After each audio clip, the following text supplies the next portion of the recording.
तो कैसे हैं दोस्तों। उम्मीद करता हूँ आप सब अच्छे होंगे।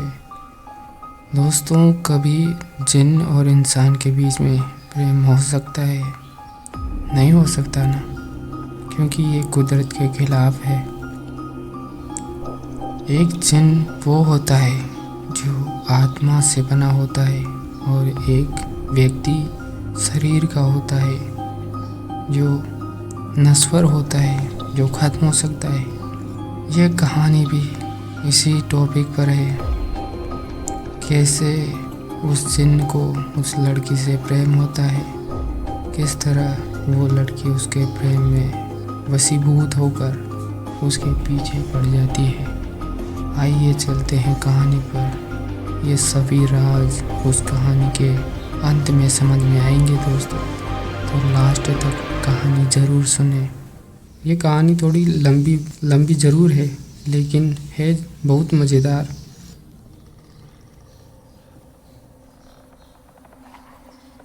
यह आज से 10 साल पहले की बात है दोस्तों। उस समय मैं नमाज रोज़े की कतई पाबंद नहीं थी। नमाज तो कभी कभार अपनी दादी और अम्मा की नसीहतों की वजह से पढ़ लिया करती थी, लेकिन रोज़े रखने में सदा डंडी मार जाया करते थे। मज़हब केवल कुछ मजहबी किताबों तक ही सीमित था।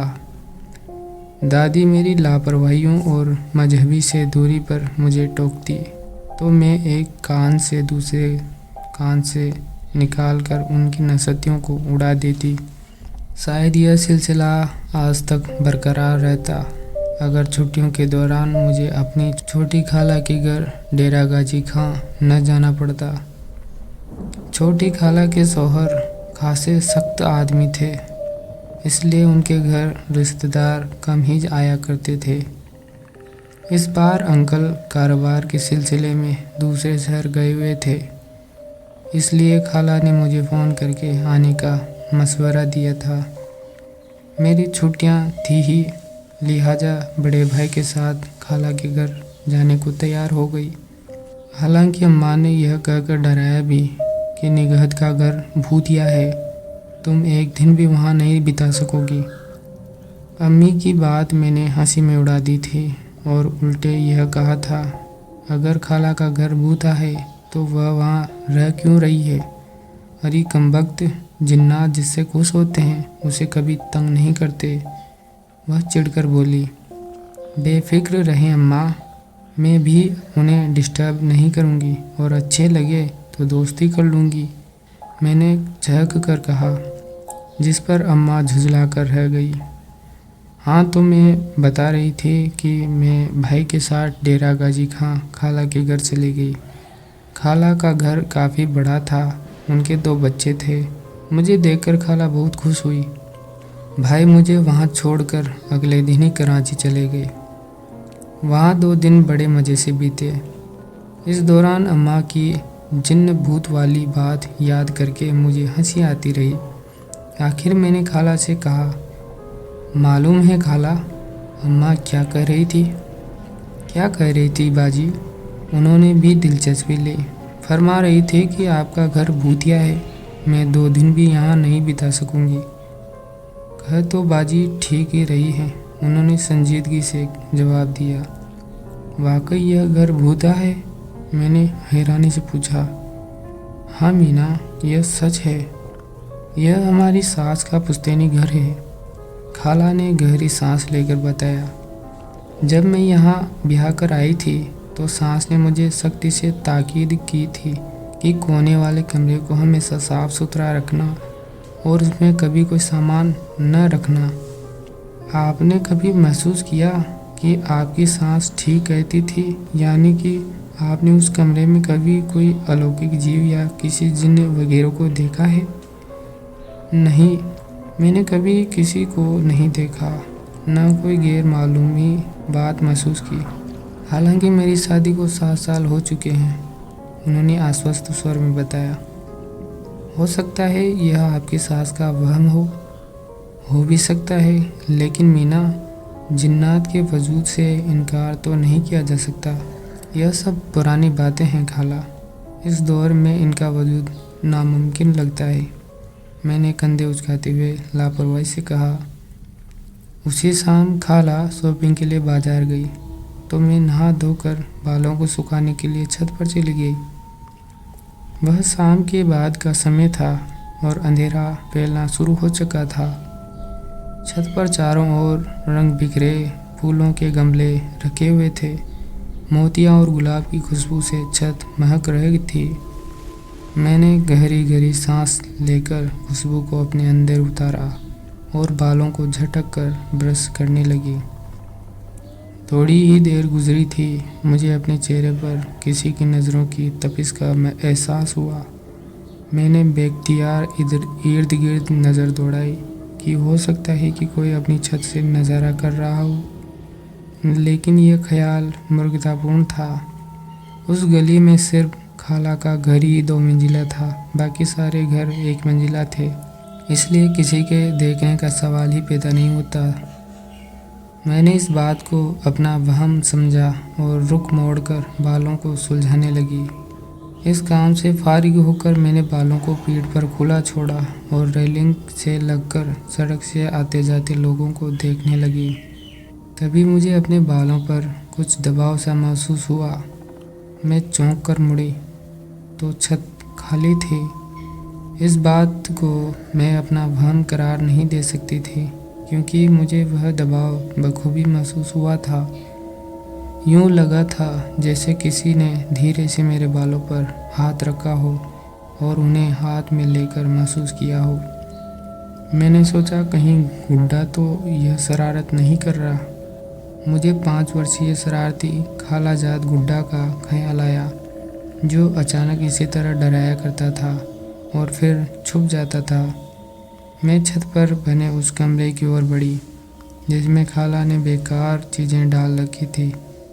दरवाज़ा खोलने पर अंदर का अंधेरा कुछ कम हुआ तो मैंने उसे आवाज़ दी, गुड्डू। लेकिन जब उसकी ओर से जवाब न मिला तो आगे बढ़ी। कमरे में दाखिल हो अचानक दरवाज़ा धड़ से मेरे पीछे बंद हो गया। मैं भयभीत से जड़वत खड़ी रह गई। हजारों आशंकाएं और वहम मुझे डराने लगे। खैर किसी तरह दरवाज़ा खोलकर बाहर आ गई। बाहर आकर मुझे अंदाज़ा हुआ कि मैं पसीना पसीना हो रही थी। दहशत से कांप रही थी। मैं भागती हुई नीचे आ गई। खाला अभी तक बाजार से आई नहीं थी। मैं कुर्सी पर अधलेटी होकर अपने बिखरे हवास को जमा करने लगी। जब हवास बहाल हुए तो मुझे अपनी बुज़दिलगी पर सख्त अफसोस हुआ। मैं इतने कच्चे जहन की मालिक तो नहीं कि दरवाज़ा बंद होने पर फ़ौरन जिन्न भूत पर यकीन कर बैठती। हो सकता है कि दरवाज़ा हवा से बंद हुआ हो।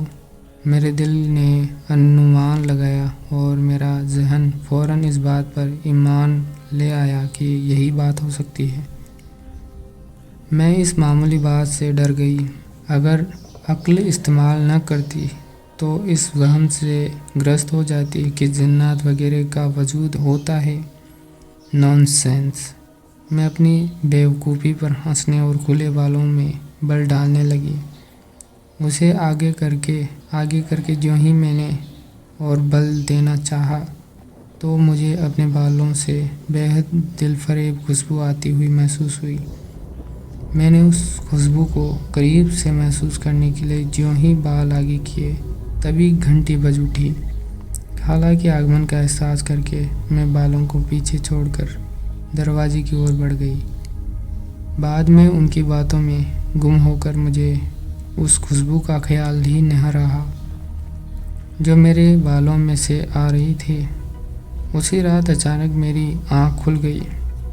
मैंने सफ़ेद लिबास में किसी को अपने बेड के करीब से गुजरते देखा।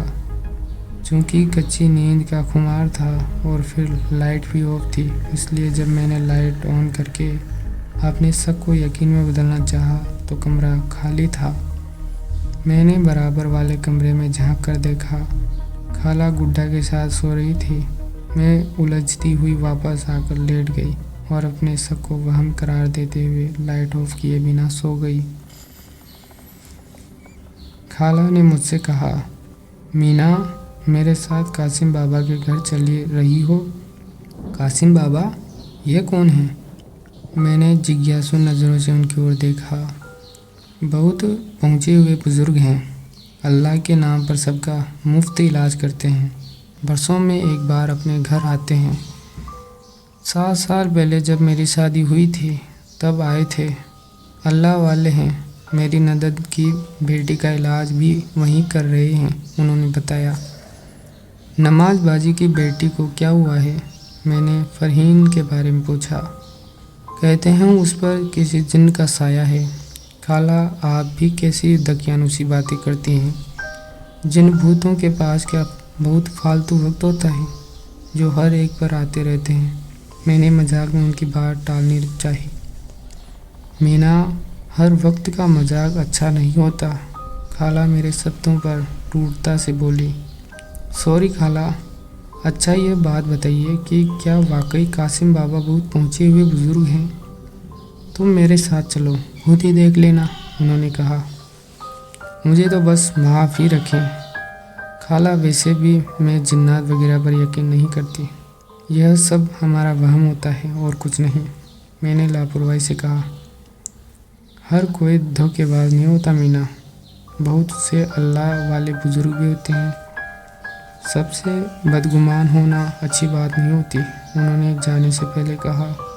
उनके जाते ही मैंने जो थोड़ा बहुत काम रह गया था वह पूरा किया, और जैसे ही मैंने हाथ धोने के लिए साबुन उठाया वो मेरे हाथ से फिसल कर नीचे गिर पड़ा। जिस समय मैंने उसे उठाया था वह गुलाबी रंग का था, लेकिन गिरते ही उसका रंग हरा हो गया। मैं अविश्वासी नज़रों से साबुन को घूरने लगी। गुड्डू, गुड्डू, मैंने बेख्तियार भयभीत होकर आवाज़ें दी तो वह दौड़ा चला आया। क्या हुआ आपा? गुड्डू ने मेरा आंचल पकड़कर घसीटा तो मैंने उसकी ओर देखा। यह साबुन हरा है ना? नहीं, ये तो गुलाबी है। गुड्डू ने साबुन उठाकर मेरी नज़रों के सामने किया और भय की एक सर्द लहर मेरे वजूद में दौड़ने लगी। साबुन सचमुच गुलाबी था, लेकिन अभी तो यह मैंने चाहते हुए भी अपने भय को प्रकट न कर सकी और हाथ धोकर उसके साथ कमरे में चली गई। निगहत का घर भूता है। मुझे अम्मा की बात याद आई। अम्मा, यह सब बकवास है, कोई जिन्न भूत वगैरह नहीं होते, यह सब हमारे जहन का फितूर होता है। मुझे अपना जवाब भी याद आया। वह साबुन गिरने के बाद वाकई हरा हुआ था, या फिर मेरी नज़रों का धोखा था, या जहन का फितूर था जिसने मुझे खौफ में मुब्तिल कर दिया था। मैंने सोचा। मीना, खाला ने यूं ही मेरे कंधे पर हाथ रखा। मैं जो अपने ख्यालों में गुम तब से इसी मसले पर सोच रही थी। उनके इस तरह हाथ रखने पर उछल पड़ी। क्या हुआ? यह तुम्हारा रंग क्यों बदल रहा है? खाला ने चिंता से पूछा। कुछ नहीं, कुछ भी तो नहीं।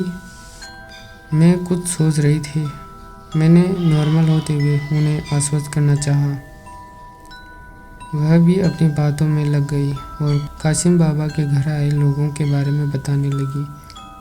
साथ ही साथ उनके कसीदे भी पढ़ने लगी कि उनके इलाज से कितने लोग निरोग हुए थे। वह 1 सप्ताह बाद जाने वाले थे। रात को मुझे एक पत्रिका पढ़ते पढ़ते 2 बज चुके थे।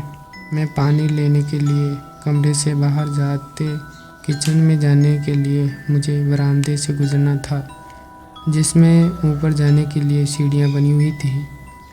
मैं अपनी ही सोचों में गुम ज्यों ही किचन की ओर बढ़ी, उसी समय जैसे बरामदे की सीढ़ियों वाली दीवार किसी ने इस तरह जोर से बजाई जैसे मेरा ध्यान आकृष्ट करने के लिए हरकत की गई हो। भय और दहशत के मारे मैं पलटकर भागी और कमरे में जा घुसी। मेरा दिल तेजी से धड़क रहा था, पैरों से जैसे जान निकली जा रही थी। मैं दरवाजे से लगकर कांपने लगी। खाला और उनके बच्चे के अलावा उस घर में और कौन था जो यह हरकत करता था, वह भी आधी रात के समय। अब मेरा शक यकीन में बदलता जा रहा था। कि जिन्नात का वजूद है। अम्मा और दादी की सभी बातें सच महसूस हो रही थी और वहम दूर खड़ा हंस रहा था। सुबह इस बात का जिक्र मैंने खाला से नहीं किया, जिक्र करती भी किस मुँह से कि मैंने खुद ही उनके वजूद से मुकर रही थी और उन बातों को दकियानुसी दिमाग का फितूर वहम करार दे रही थी। अब जिक्र करने से साफ जाहिर था कि मैंने उनके वजूद को स्वीकार कर लिया है। जब से मेरा शक वहम के पड़ाव तय करता हुआ यकीन तक जा पहुंचता था, तब से मैं कुरानी आयत ज़रूर पढ़ा करती थी, ख़ास तौर पर सोने से पहले। दादी अक्सर कहा करती थी, यह कुरानी आयतें इंसान को हर बला से महफूज रखती हैं। रात सपने में मैंने देखा कि मैं उसी आखिरी कमरे में खड़ी हूँ जिसका जिक्र खाला ने किया था।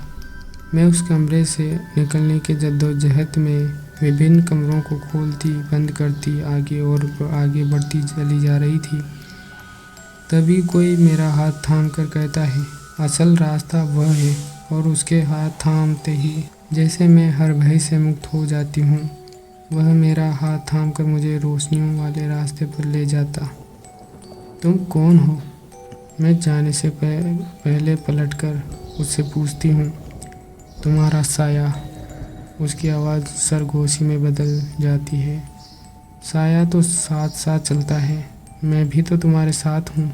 उसके होठों की हसीन मुस्कुराहट पर मेरा दिल तेज़ी से धड़कने लगा।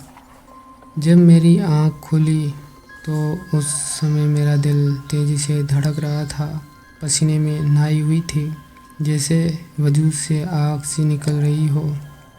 मैंने आंचल से पसीना साफ करते हुए घड़ी पर नज़र डाली। सुबह के 4 बज रहे थे। यह कैसा अजीब ख्वाब था। मैंने बेख्याली में हाथ से आँखों को मसला तो हाथ से आती सम्मोहक और जानी पहचानी खुशबू पर चौंक उठी। यह वही खुशबू थी जो मैंने पहली बार अपने बालों में महसूस की थी और जो अब मेरे साथ सीधे हाथ में आ रही थी। मुझे याद आया कि ख्वाब में मेरे सीधे हाथ को उस अजनबी ने पकड़ा था। यह खुशबू, वह खुशबू, इनका आपस में ताल्लुक़ हो सकता है, मैं सोचने लगी। लेकिन साइंस तो यह कहती है कि ख्वाब हमारी अधूरी ख्वाहिशों के अवचेतन में पहुंचने के कारण वजूद में आते हैं। फिर यह सब क्या है? साइंस झूठी है या वाकई इस दुनिया में जिन्नात का वजूद है? मुझे याद आया, रात में किताब पढ़ते पढ़ते सो गई थी, लेकिन उस समय वह किताब सामने शेल्फ पर रखी थी। मुझे वह अजनबी याद आया जो ख्वाब में नज़र आया करता था, बेहद हसीन। उसकी आँखों की चमक चुंदिया देने वाली थी, एकदम सम्मोहक आँखें जिन्हें देखकर इंसान सम्मोहित हो जाए। होंठों पर बिखरी वह खूबसूरत मुस्कुराहट जो किसी भी इंसान को दीवाना बना दे। न जाने वह वाकई इतना हसीन था या फिर उसके मामले में मेरे जज्बात भड़क रहे थे। वह पहला शख्स था जिसके बारे में इस तरह जज्बाती होकर सोच रही थी। और फिर न जाने कब मेरी आँख लग गई। सुबह उठी तो मेरी तबीयत बोझल बोझल सी थी और आँखें भी सुर्ख हो रही थी।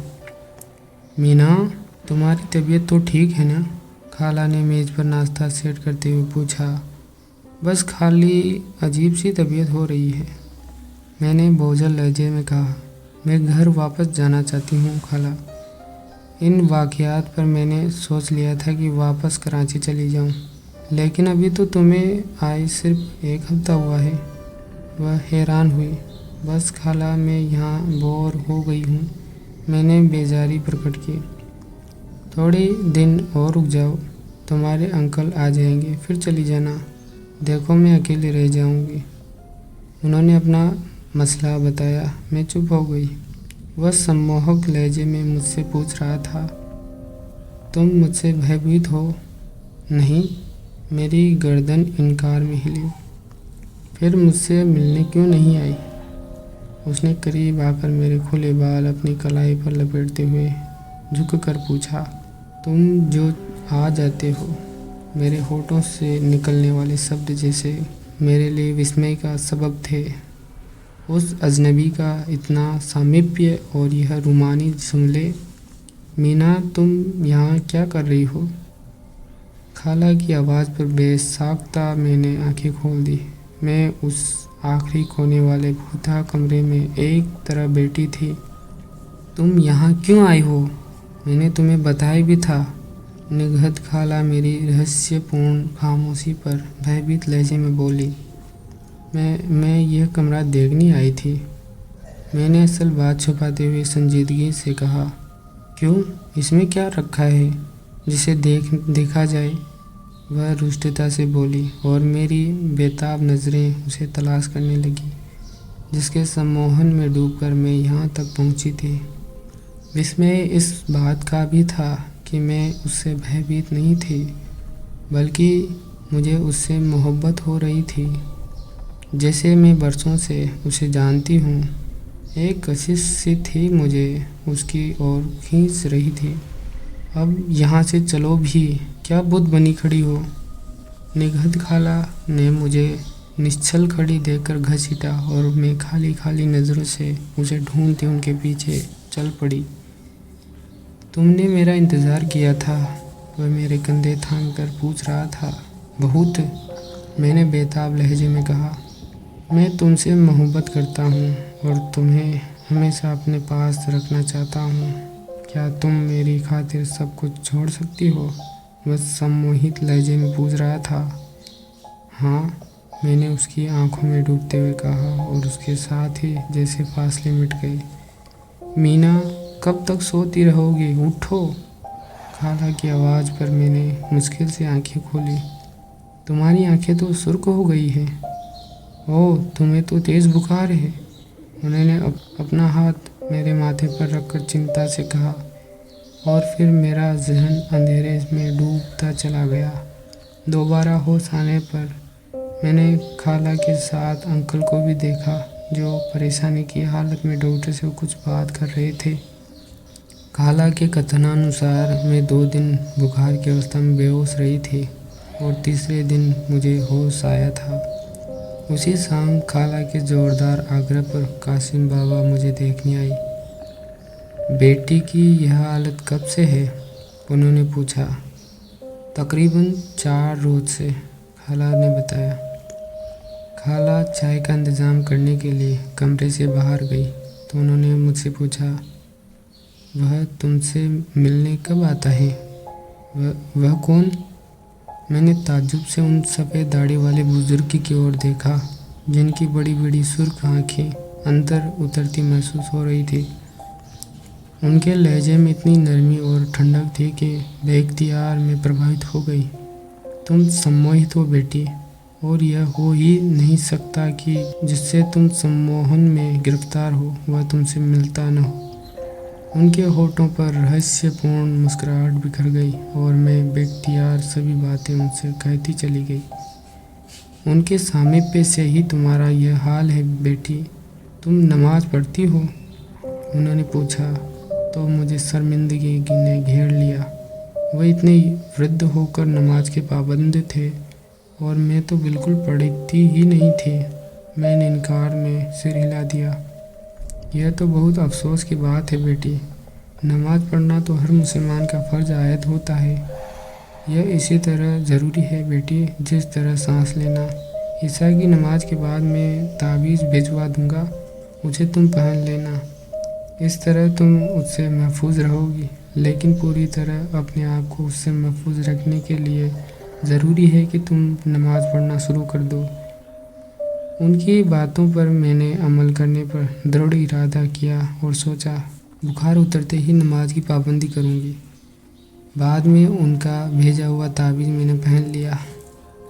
ताबीज़ पहनते ही मुझे अपने अंदर ताकत दौड़ती सी महसूस हुई और तबीयत का बोझलपन जैसे कहीं दूर जा सोया। मैंने अपनी तबीयत काफ़ी बेहतर महसूस की। उसी रात मैंने उसे फिर ख्वाब में देखा। वह उसी आखिरी कमरे में मौजूद था। तुमने यह ताबीज़ क्यों पहन लिया? यह तो तुम्हारे और मेरे बीच दीवार की तरह बाधक है। इसे उतार फेंको। मैं तुम्हारे पास आना चाहता हूँ। उसकी हसीन आँखों से छलकते आंसू जैसे मेरे दिल पर गिर रहे थे। हो सकता था कि मैं उसके मोहब्बत भरे शब्दों के जादू में गुम होकर ताबीज़ को उतार फेंकती कि उसी समय अल्लाह अकबर की आवाज़ सुनकर मेरी आँख खुल गई। मेरा दिल तेज़ी से धड़क रहा था और सारा चेहरा आंसुओं से तर था। मैं उठकर बैठ गई और चेहरा साफ करने लगी। मुझे कासिम बाबा की बात याद आई, नमाज की पाबंदी करो, यह तुम्हें हमेशा के लिए उसके सम्मोहन से मुक्ति दिला देगा। मैं उठकर वज़ करने के लिए बाथरूम की ओर बढ़ गई। नमाज के लिए उठते समय सारे खौफ जैसे कहीं दूर जा छिपे। बाहर आई तो खाला नमाज के लिए उठ चुके थे। वह आशा के प्रतिकूल मुझे इतनी सुबह जागती देखकर हैरान रह गई, क्योंकि वह अच्छी तरह जानती थी कि मैं नमाज की पाबंदी बिल्कुल नहीं करती थी। उन्होंने मेरे इस सुखद परिवर्तन पर खुशी प्रकट की। कासिम बाबा ने मेरी अवस्था के बारे में खूब खाला से बात की और बताया कि बालों के सबब एक जिन मुझ पर मोहित हुआ था। अब उनके दिए हुए ताबीज़ के अलावा उसका सम्मोहन ख़त्म करने के लिए मुझे पाबंदी से नमाज़ पढ़नी होगी, तब कहीं जाकर जिन का सम्मोहन ख़त्म हो सकता था। उस दिन मैं कासिम बाबा से मिलने उनके घर भी खाला के साथ गई। वैसे भी ताबीज़ और नमाज के बाद से मुझे अपनी तबीयत ठीक महसूस हो रही थी, वरना मुझे पहले बिस्तर से उठना भी कठिन लगता था। यूँ महसूस होता था जैसे जिस्म में ताकत ही न हो। खाला बाहर ही ठहर गई, मैं अकेली अंदर गई। कासिम बाबा ने थोड़ी देर तक कुछ पढ़ा, फिर मुझ पर फूंक मारकर नरमी से बोले, कैसी तबीयत है बेटी? ठीक हूँ। उनके मोहब्बत भरे लहजे पर मेरी आंखें सजल हो गई। वह फिर तो नज़र नहीं आया, उन्होंने पूछा। जवाब में मैंने उन्हें पूरा ख्वाब घर सुनाया। तुम पर से उसके सम्मोहन का असर ख़त्म हो रहा है, कुछ इस तरह ताबीज़ की बदौलत, और अब तुमने नमाज भी पढ़ना शुरू कर दी है। पाबंदी से पढ़ोगी तो वह तुम्हें परेशान नहीं करेगा। उन्होंने सांत्वना देने वाले स्वर में कहा। लेकिन बाबा जी, वह मुझे परेशान नहीं करता, मैं बेख्तियार बोली। अभी बेशक नहीं करता, लेकिन जब तुम्हारे माता पिता तुम्हारी शादी किसी से करना चाहेंगे, तब वह न सिर्फ तुम्हें बल्कि तुम्हारे घर वालों को भी परेशान करेगा। उन्होंने मुझे समझाया। लेकिन क्यों? मैंने पूछा। इसलिए कि वह तुमसे मोहब्बत करता है और तुम भी उसके सम्मोहन में गिरफ्तार होकर उसे चाहने लगी हो। हालांकि वह अपने लोगों में और तुम अपने लोगों में ही खुश रह सकती हो, लेकिन यह बात तुम समझ नहीं रही। उनकी गहरी नज़रें जैसे मेरे अंदर उतर कर सच को पा गई थी। यह सच था कि मैं उसे चाहने लगी थी और कल रात का ख्वाब मुझे बहुत उदास कर गया था। उसके बार बार मेरी आँखों को सजल करने पर मजबूर कर रहा था। कासिम बाबा की इस बात पर मैं फूट फूट कर रोने लगी। उन्होंने मुझे नरमी से समझाया और इस बात का एहसास दिलाया कि मैं वास्तव में उससे मोहब्बत नहीं करती, बल्कि उसके सम्मोहन के कारण उसमें कशिश महसूस करती हूँ। ज्यों-ज्यों उसका सम्मोहन उतरेगा, मैं उसे भूल जाऊँगी। उन्होंने मुझे एक आयत पढ़ने को बताई और कहा, इस आयत के पढ़ने से तुम्हारा बेकरार दिल पुरसुकून हो जाएगा और वह तुम्हें ख्वाब में भी नज़र नहीं आएगा। क्या मैं उसे भूल जाऊँगी? उसे भुलाने का मुझे बेहद रंज था।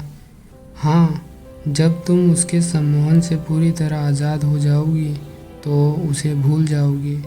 बेहतर है तुम वापस कराची चली जाओ और इस ताबीज़ को कभी अपने से जुदा मत करना। नमाज की पाबंदी करना और इस आयत को ईशा की नमाज के बाद तब तक पढ़ती रहना जब तक वह तुम्हें ख्वाब में नज़र आना बंद न हो जाए।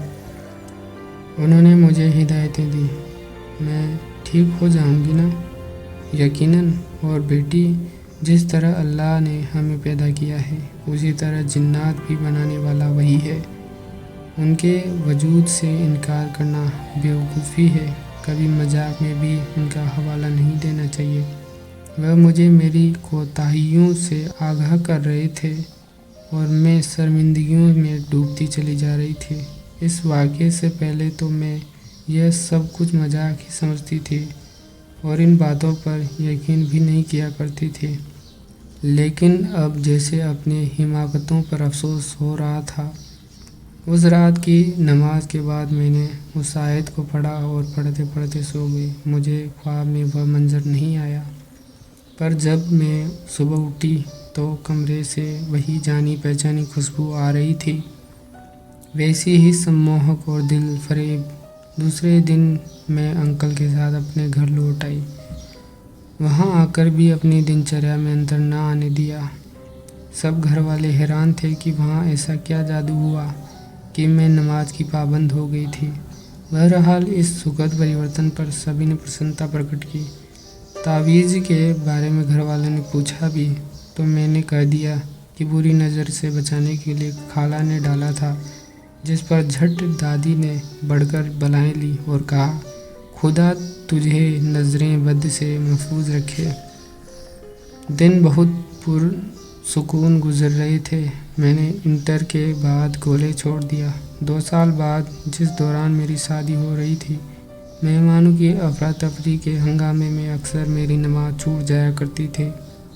उस दिन मेरी माइयाँ, पंजाब में विवाह पूर्व की एक रस्म होती है, उसे माइयाँ कहते हैं, कि रात थी। मेरी माइयाँ की रात थी। रात गए तक हंगामा रहा। स्वजनों के आग्रह पर मैंने उस ताबीज़ को उतार कर रख दिया था कि रस्मों से फारिग होकर पहन लूँगी। बाद में गीतों के शोरों गुल और रस्मों के हंगामों में मुझे ताबीज़ पहनना याद ही नहीं रहा। थकान के कारण उस रात मैंने नमाज भी नहीं पढ़ी। लिहाजा 3 साल बाद मैंने उसे फिर ख्वाब में देखा। परसों तुम्हारी शादी होने वाली है। मैं हमेशा के लिए तुम्हारी ज़िंदगी से जा रहा हूँ, महज तुम्हारी खुशी के लिए। मैं तुम्हारी एक अमानत ले जा रहा हूँ और एक अपनी दे जा रहा हूँ। शादी की खुशी में मेरी तरफ से उस तोहफे को कबूल करना। वह तुम्हें हमेशा मेरा एहसास दिलाता रहेगा। जब कभी मुझे तुम्हारी याद आएगी, मैं तुमसे मिलने आया करूँगा। मेरी जात से कोई परेशानी नहीं होगी तुम्हें। मैं तुमसे गाफिल नहीं रहूँगा और न ही आज के बाद तुम्हें कभी नज़र आऊँगा। उसके इन शब्दों के साथ ही मेरी आँख खुल गई। मैंने खाली खाली नज़रों से चारों तरफ देखा। मेरे रिश्ते की सभी बहनें सोई हुई थी। हर ओर सन्नाटा था। सिर्फ मेरे दिल की धड़कन थी जो नॉर्मल से कई गुना बढ़ गई थी। मुझे अपने वजूद से वही खुशबू आती महसूस हुई, बेहद तेज और सम्मोह, जैसे वह बहुत समीप आकर गया हो। आशा के प्रतिकूल मेरे बाल भी खुले थे। हालांकि रात को मेरी चचेरी बहन इस्मा ने मोतिया की कलियों से बालों को गूंथा था। मैं घबराकर उस दराज की ओर बढ़ी जहाँ कासिम बाबा का दिया हुआ ताबीज़ रखा था, लेकिन अब वह वहाँ से गायब था और उसकी जगह सोने की बेहद हसीन और नाजुक चेन रखी थी, जिसकी कड़ियों में सफ़ेद नग लगे थे। मैंने चेन को हाथ में लेकर देखना चाहा कि वह किसी रिश्तेदार की तो नहीं, लेकिन उसको उठाते ही जो खुशबू मैंने महसूस की, वह वही खुशबू थी जो उस समय मेरे वजूद से फूट रही थी। मुझे उसके शब्द याद आए, शादी की खुशी में मेरी तरफ से उस तोहफे को कबूल करना। वह हमेशा तुम्हें मेरा एहसास दिलाता रहेगा। वह ताबीज़ ले गया और यह चेन छोड़ गया था। उसके सदा के लिए मेरी ज़िंदगी से चले जाने के फैसले पर मुझे कोई अफसोस नहीं हुआ, क्योंकि जब से उसका सम्मोहन मुझ पर से ख़त्म हुआ था, मुझे यूँ लगता था कि वह मेरे लिए अजनबी है। हालांकि इससे पहले मैं उसके सिलसिले में खासा नरम और मोहब्बत भरा कोना दिल में रखती थी। उस ताबीज़ के गायब होने की खबर मैंने खाला को नहीं दी और न ही घर वालों ने कोई ध्यान दिया। मुझे डर था कि कहीं मैं उस ताबीज़ के खोने के बाद दोबारा उसके सम्मोहन की कैदी न हो जाऊं। लेकिन ऐसा कुछ भी नहीं हुआ। शादी कुशलतापूर्वक हो गई। इस वाक़ये के बाद मैंने नमाज कभी छूटने नहीं दी। आज मेरी शादी को 8 साल हो चुके हैं। मेरे शौहर जुनैद बहुत अच्छे और मोहब्बत करने वाले इंसान हैं। कभी कभी अचानक मुझे अपने कपड़ों और हाथों से वही खुशबू आती हुई महसूस होती है, जैसे उससे मुलाकात के बाद मेरे वजूद से फूटती थी। जुनैद का ख्याल था कि यह खुशबू मैं अपने मायके से लगा कर आती हूँ, और घर वालों का ख्याल था कि यह कीमती परफ्यूम मुझे जुनैद ने ला कर दिया होगा। जबकि उस खुशबू की हकीकत से सिर्फ ही मैं या खाला वाकिफ़ हैं। मैं तुमसे गाफिल नहीं रहूँगा। वह शायद अब भी मुझसे मिलने आता है, लेकिन दिखाई नहीं देता। तो दोस्तों, आपको ये कहानी कैसी लगी? उम्मीद करता हूँ आपको ये कहानी अच्छी लगी होगी। ये कहानी थोड़ी लंबी ज़रूर है, लेकिन है बहुत मज़ेदार। उम्मीद करूँगा आपको ये कहानी अच्छी लगी होगी। अगर आपको ऐसी कहानियाँ पसंद है तो हमारे चैनल को सब्सक्राइब ज़रूर करें। मैं मिलूँगा ऐसे ही प्रेमपूर्वक और डरावनी कहानी की अगले वीडियो में। तब तक के लिए आप सब देखते रहिए ऐसे वीडियो और डरते रहिए।